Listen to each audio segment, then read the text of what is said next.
Hi guys, today ఉసిరికాయ పచ్చడి చేసేద్దామా. నేనైతే ఇక్కడ 1/2 kg ఉసిరికాయలు తీసుకున్నాను. అవి కడిగి తడేమీ లేకుండా తుడుచుకొని ఆరబెట్టుకొని ఇట్లా లేయర్స్ ఉంటాయి కదా, కట్ చేసి పెట్టుకుంటున్నా.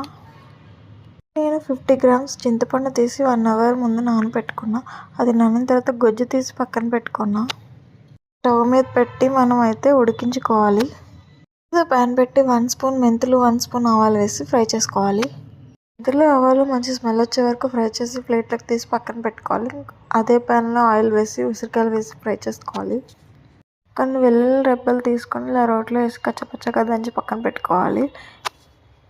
ఉసిరికాయలు గోల్డెన్ కలర్ వచ్చే వరకు ఫ్రై చేసుకొని ప్లేట్లోకి తీసి పక్కన పెట్టుకోవాలి. ఇందులో నుంచి కొంచెం ఆయిల్ ఇంకో బౌల్లో వేసుకొని కరివేపాకు ఎండుమిర్చి వేసి ఫ్రై చేసి పక్కన పెట్టుకోవాలి.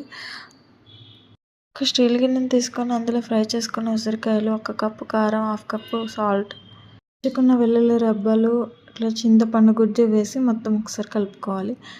చల్లారి పెట్టుకున్న ఆయిల్ కూడా వేసి మిక్స్ చేసుకోవాలి. ఇక్కడ మనం వెల్లుల్లి రెబ్బలు కూడా వేసుకోవచ్చు, దంచుకునే కాకుండా. బట్ నేనైతే వేయడం లేదు, మా వారు తినరు, అందుకే వేయడం లేదు. మూత పెట్టేసి 3 days అలా వదిలేయాలి.